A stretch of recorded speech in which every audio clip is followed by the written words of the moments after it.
الشريعة الإسلامية جسدت هذا العيد بأعلى صوره وبأفضل مقاماته بالأخوة لله عز وجل.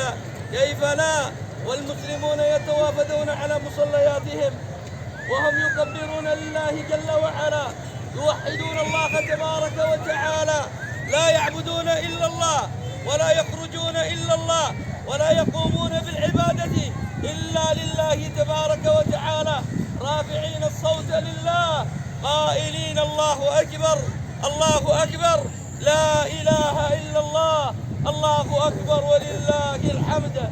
هذا شيء عظيم يستقبله العبد المسلم للقاء الله تبارك وتعالى.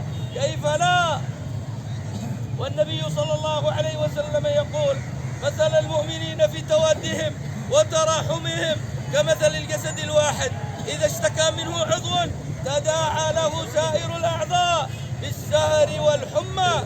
ويقول النبي صلى الله عليه وسلم: المؤمن للمؤمن كالبنيان يشد بعضه بعضا إذا اشتكى منه عضو تداعى له سائر الأعضاء بالسهر والحمى. أيها المسلمون عباد الله، إن العبد المسلم في هذه الدنيا ينتابه الكثير من الحوادث وتأتيه الكثير من المدلهمات وتأتيه الكثير من الأمور التي لا يرغبها، لكن يرى بأم عينيه ما يدور في ساحات الإسلام والمسلمين من سفك للدماء ومن قتل للأبرياء ومن انتشار للهلع وانتشار للخوف وانتشار للحبوب وانتشار للمخدرات وانتشار للجرائم بشتى صنوفها، يجعل كثير من المسلمين يفتقدون إلى أمن لطالما يغنون من أجله ولطالما ينادون من أجله. إذا انتشر الهلع والخوف في بلاد الإسلام والمسلمين هل عليهم أمنهم وارتاب الناس في بيوتهم وبقيت أمة الإسلام لا تدرك ماذا تصنع. إن نعمة الأمن معاشر المسلمين هي نعمة عظيمة جليلة شريفة، وجب على جميع أهل الإسلام أن يحافظوا على هذه النعمة. ووالله لو رحل الأمن عن الناس ولو ذهب الأمن على الناس والله لأصبح كثير من الناس يتمنون خروجا من بيتهم، ولتمنى التاجر أن يخرج إلى تجارته، ولتمنى المعلم أن يذهب إلى مدرسته، ولتمنى هذا الجيل برمته أن يخرج إلى عمله ومتجره. يا معاشر أهل الإسلام، إن خطورة انتشار الجرائم وخطورة انتشار الفوضى في بلاد الإسلام والمسلمين ضررها عظيم. حافظوا على أمنكم، حافظوا على استقراركم، حافظوا على بلدكم، حافظوا على هذا الأمن، اجعلوا هذا الأمن في حدقات أعينكم، لأن الأمن مسؤولية الجميع، لأن الأمن حفاظه ليس فقط من رأس الهرم إنما من أصغر صغير في بلاد الإسلام والمسلمين إلى ذلك المسؤول الكبير الذي لا بد له أن يحافظ على أمن واستقرار هذه الأمة الكبيرة.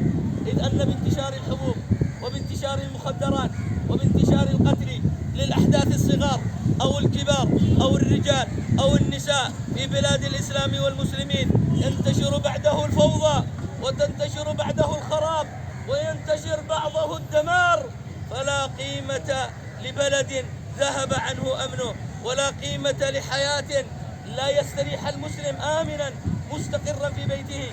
إن النبي صلى الله عليه وسلم قام يوما فزعا من نومه فقال: لا إله إلا الله، ويل للعرب من شر قد اقترب، فتح اليوم من ردم يأجوج ومأجوج مثل هذا، وحلق ما بين السبابة وما بين الإبهام. فقيل له: يا رسول الله، أو نهلك وفينا الصالحون؟ قال: نعم، إذا كثر الخبث، إذا كثر الخبث، إذا كثر العقوق، إذا كثر القتل، إذا كثر التسلط على الناس، إذا كثرت الفوضى. أما تدرون يا معاشر المسلمين أنه يطرق إلى مسامعنا أن كثيرا من الأبناء عاقين لآبائهم، يضربون أمهاتهم ويضربون آبائهم ويتجبرون على المساكين من جيرانهم. يقول النبي صلى الله عليه وسلم: نعم، إذا كثر الخبث. ولذلك ما نشاهده اليوم من أخباث كثيرة ومن أمراض شتى موجودة في صفوف الإسلام الإسلام والمسلمين لهو قل هو من عند أنفسكم. إن النبي صلى الله عليه وسلم يقول كما في السنن عند ابن ماجه من حديث ابن عمر، قال النبي صلى الله عليه وسلم: وانتشرت الفاحشة في قوم حتى يعلنوا بها إلا انتشرت الأوجاع والأمراض التي لم تكن في أسلافهم الذين مضوا.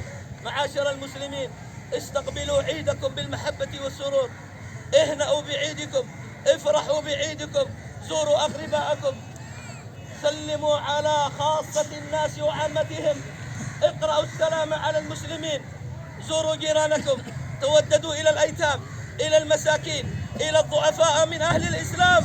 هذا العيد عيد محبة ووئام وسلام، فلربما لا تدرك عيدا قادم. في خضم هذه الفوضى العارمة التي تدور وتندرج في ساحات أهل الإسلام والمسلمين، انظروا إلى بلاد السودان، وانظروا إلى بلاد فلسطين، وانظروا إلى بلاد الأفغان، وانظروا إلى بلاد اليمن أولا، التي ما نعمت بالأمن والأمان إلا لفترات قليلة جدا. نعمت هذه البلاد بحمد الله عز وجل، ثم بفضل الجهود الكبيرة الذي بذله كثير من الدول الشقيقة في إقامة هذا الأمن داخل بلاد الإسلام والمسلمين.